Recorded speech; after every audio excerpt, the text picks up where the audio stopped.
Nå, jeg sad lige og tænkte lidt på det her regnehierarki. Nu har jeg jo normalt siddet og brugt plusser og gange og fortalt, at i regnehierarkiet, der siger man, at gange det er højere end plus og minus, og derfor så vil man altid sige, at gange skulle ganges før plus. Men hvad nu, hvis vi faktisk har at gøre med nogle operatorer for et hierarki, for samme hierarki? Lad os se lidt på de her hierarkier. Vi kan sige, at vi har et hierarki her, som hedder plus og minus, som ligger i laveste hierarki.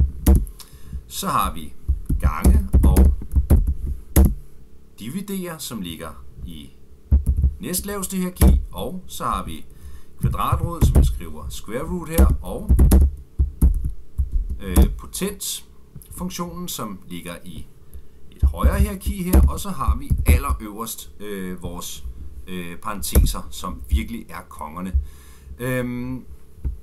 Vi kender det jo egentlig godt fra, når vi har skulle plusse 4 plus 3 minus 2 for eksempel. Det er blevet 5. Hvorfor gør det det? Det er fordi, at den læser faktisk bare fra venstre, fordi den siger, at plus og minus det er samme hierarki.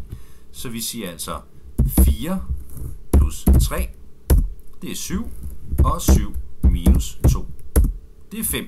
Men hvad nu, hvis vi ville have haft 4 plus 1, altså 3 minus 2, så skulle vi have sagt 4 plus, og så lavet en parentes, fordi parentesen er allerøverst i hierarkiet. Så nu vil vi altså først, Python her, vil først se på parentesen, og der vil den sige 3 minus 2, det er 1, så den vil altså sige 4 plus 1 her, og det er 5. Så her kan man altså også, og der er det endda endnu vigtigere, hvis der er noget i ens regnestykke, som er vigtigere end andet, så er det altså vigtigt, at man putter en parentes rundt om. Og det samme med gange. Nu har jeg før brugt for eksempel 3 plus 5 gange 5, det er 28, og det er fordi, at her, der læser den ikke fra venstre mod højre. Her, der ser den på regnehierarkiet og siger, okay, gange er før plus.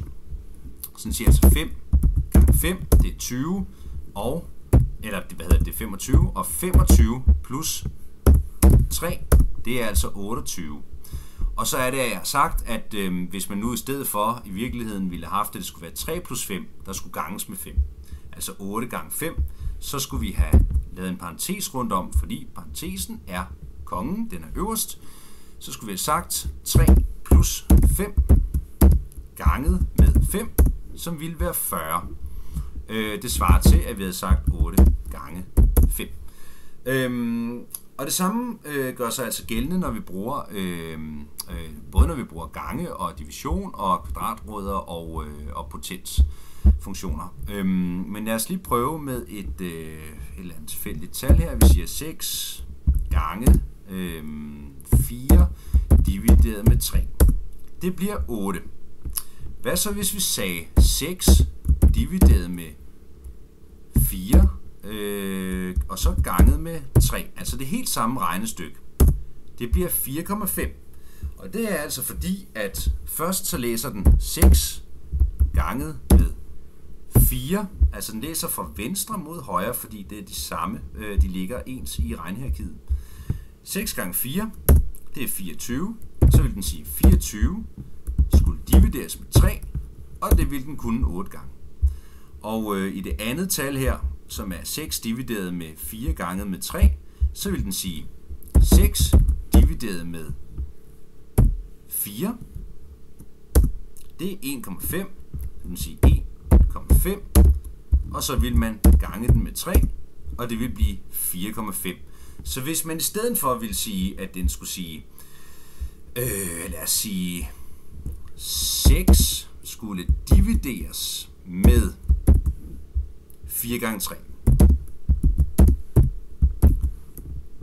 så vil vi få 0,5. Og det vil den, fordi at igen, parentesen her er kongen.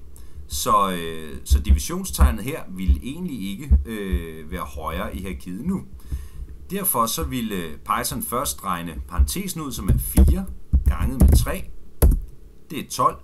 Og så vil den sige 6 divideret med 12, det er 0,5.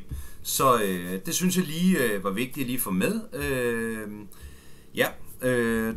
Tak fordi at du så med. Hej.